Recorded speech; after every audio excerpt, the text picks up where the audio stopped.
प्रधानमंत्री नरेंद्र मोदी आज भोपाल में थे, लाखों महिलाओं के बीच में, और वजह भी एक महिला ही थी। 300 साल पुराने इतिहास की एक नायिका, जिनका नाम और काम कुछ ऐसा है कि वो सदियों तक भुलाए नहीं भूलेगा। वो नाम है अहिल्याबाई होलकर का, मालवा की महारानी, मराठा साम्राज्य के सबसे मजबूत आधार स्तंभों में से एक, जिन्होंने 29 साल की उम्र में ही अपना पति खोया, 42 की उम्र में अपना बेटा, और फिर एक एक करके कुल 29 लोगों को, अपने परिवार के 29 लोगों को अपनी आंखों के सामने दम तोड़ते देखा। इसके बावजूद सत्ता से लेकर शक्ति के संतुलन और कला संस्कृति से लेकर धर्म की रक्षा के लिए उन्होंने वो काम किए जिसे लोग आज भी आदर से याद करते हैं। नमस्कार, मैं हूं मेघा प्रसाद और आप देख रहे हैं एबीपी लाइव। अहिल्याबाई होलकर ने मालवा साम्राज्य की कमान तब संभाली जब पहले उनके पति खांडेराव होलकर और फिर उनके ससुर मल्हार राव होलकर, इनकी दोनों की मृत्यु हो गई। 1 दिसंबर 1767 को जब अहिल्याबाई होलकर का राज्याभिषेक हुआ, तब तक वो अपने व्यक्तिगत जीवन में इतनी चुनौतियों का सामना कर चुकी थी जो किसी भी सामान्य शख्स को तोड़ने के लिए पर्याप्त होता। लेकिन ना तो वो कभी झुकी और ना ही कभी टूटी।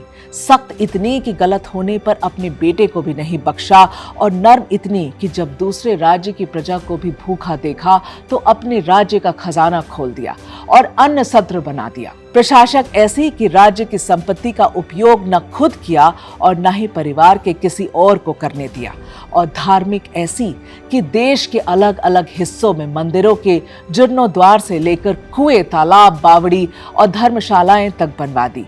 वो बात चाहे पश्चिम में सोमनाथ मंदिर की जीर्णोद्वार की हो या फिर काशी में काशी विश्वनाथ मंदिर की, सनातन धर्म की रक्षा के लिए अहिल्याबाई होलकर ने कभी धन की परवाह नहीं की। ये सनातन की सेवा का ही भाव था कि सनातन के प्रमुख स्तंभ, चाहे वो 4 धाम हो, सप्तपुरी हो या फिर 12 ज्योतिर्लिंग हो, हर जगह पर अहिल्याबाई होलकर के योगदान का जिक्र है। मुगल शासकों के दौर में जहां भी मंदिर तोड़े गए, उन्हें बनाने का बीड़ा अहिल्याबाई होलकर ने उठाया और उसे मरते दम तक पूरा भी किया।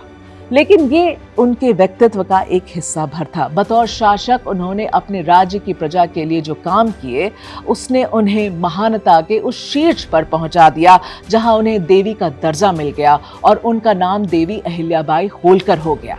महिलाओं की शिक्षा की बात करें या फिर विधवा महिलाओं की संपत्ति में हक दिलाने की बात, या फिर महिलाओं को शास्त्र के साथ साथ शस्त्र की भी शिक्षा देने की, उनकी अपनी सेना बनाने की बात हो, देवी अहिल्याबाई ने 300 साल पहले हर वो काम किया जिसे आज हम महिला सशक्तिकरण की दिशा में उठाया गया एक कदम के जैसा देखते हैं। वो एक सफल कारोबारी माहौल बनाने के लिए भी जानी जाती हैं। आज जिस माहेश्वर साड़ी का नाम पूरी दुनिया जानती है, उसे उद्योग के तौर पर स्थापित करने का श्रेय अहिल्याबाई होलकर जी को ही जाता है। अब इन्हीं अहिल्याबाई होलकर के योगदान को फिर से याद करने के लिए आज की पीढ़ी को उनका गौरवशाली इतिहास बताने के लिए मध्य प्रदेश के मुख्यमंत्री मोहन यादव की ओर से एक बड़ी पहल की गई है।